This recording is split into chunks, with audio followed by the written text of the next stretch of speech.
This is my iPhone 16 Pro, and I really like this phone. If there was one thing though that I had to complain about, well, it's that this design, it's a bit stale. We've had the same basic look since the iPhone 12, so a bit of a change would be nice. But one thing I do like about this, and I hope they don't change with the upcoming models, is the back. I love this frosted glass. I think it feels great in the hand. It doesn't get dirty as easily. Overall, I think this is a big design win, and I don't care if Apple doesn't change this, well, really ever. But I was wondering, how could I add this same look and feel to the front of the phone? And well, that's where this comes in. This is a matte screen protector. This is nothing new. Matte screen protectors have been around as long as the iPhone has existed. If you haven't used a matte screen protector in a while, this might be the time to do it, although there are a few reasons why this actually might be the worst idea for you, but let me explain.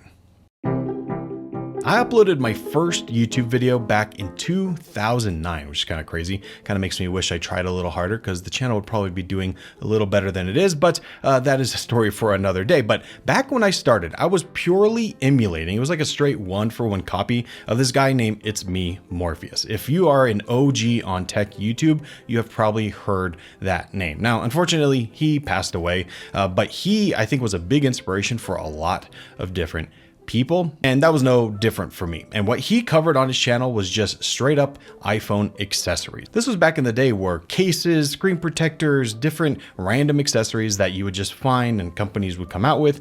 It was like the biggest thing to use with your iPhone, and he would make videos about it. And so when I started making videos, it was all about the accessories. And so in my day, I have tried hundreds of screen protectors, and I've tried plenty of matte screen protectors. So I remember back then they were just little static cling films, whereas now they have evolved into actual glass. So they have more protection, they feel a little better and have better clarity. Screen protectors, well, they have come a long way, but somewhere in the last like 10 years, cases and screen protectors for the iPhone have kind of stopped evolving. They just kind of are what they are at this point. So I think most people just buy the case that looks pretty or they think looks cool, put it on their phone, and for a screen protector, they just install whatever they got at the store the day they get the phone and hope it doesn't break. And if it ever does, well, honestly, you guys know you probably don't change your screen protector with all these cracks in it, but if you do change it, you just change it to whatever is cheapest. But I'm here to make a case that the matte screen protector is the best option. It's the one you should go with. And even if you haven't used a screen protector in a long time, which I hadn't before this, I think now's the time to do it. I'm going to break this into three different categories. It's the pros, which is a pretty big list, the cons, which definitely do exist, and then the ever important question of whether you should actually buy one of these, which I'll tell you now, yeah, just go buy it. But like I said, I really wanted to have that same look and feel of the back of the phone on the front of the phone. And it's a perfect way to do that very simply. I'm using this one from Mofca. It's like a cheap Amazon one that I found. It's $8 per sheet. If you buy it, it's like 16 bucks. You get both of them. I'll leave it linked down below. I'm not like saying this is the one to buy, but for the price and everything that it offers, it seemed to have worked pretty well for me. And when I installed it, well, first of all, that was a very easy process. These days, you can align it perfectly so that it looks great on your phone. You minimize any bubbles. Back when screen protectors first came out, so you really had to like do everything manually. I literally had friends pay me to install their screen protectors because I actually knew how to do it, and you actually had some type of skill in order to do it. Yeah.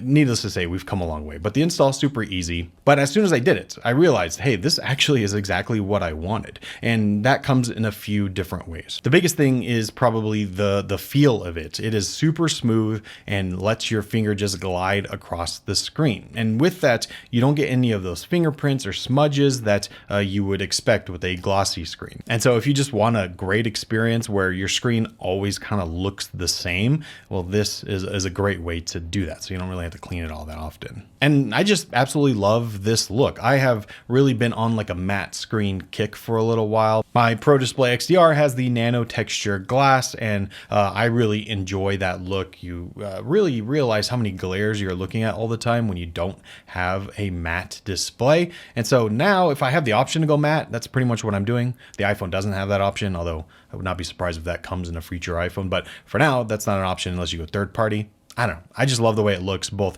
visually, like just the way the phone looks, and also how it feels to actually use. I think it really is an upgrade. And of course, this is a glass screen protector, depending on which one you get. So you are going to get scratch protection, so that's going to be great. And you are going to get drop protection in some way. So hopefully the idea is that the screen protector breaks and not your actual phone. And I'll talk about the breaking in a second when I talk about the cons. But to say it in one sentence, it works.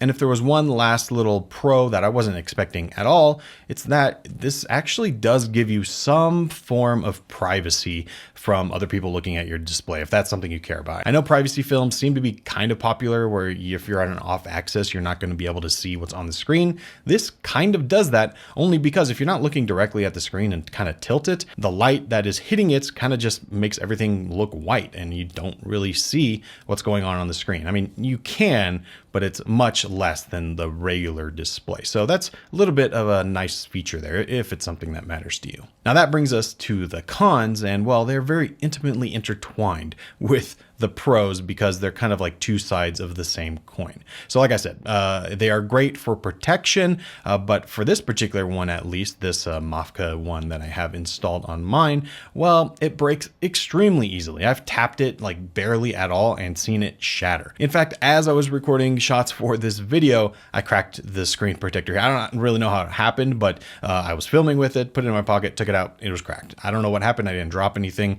but that seems to be an issue with this particular one.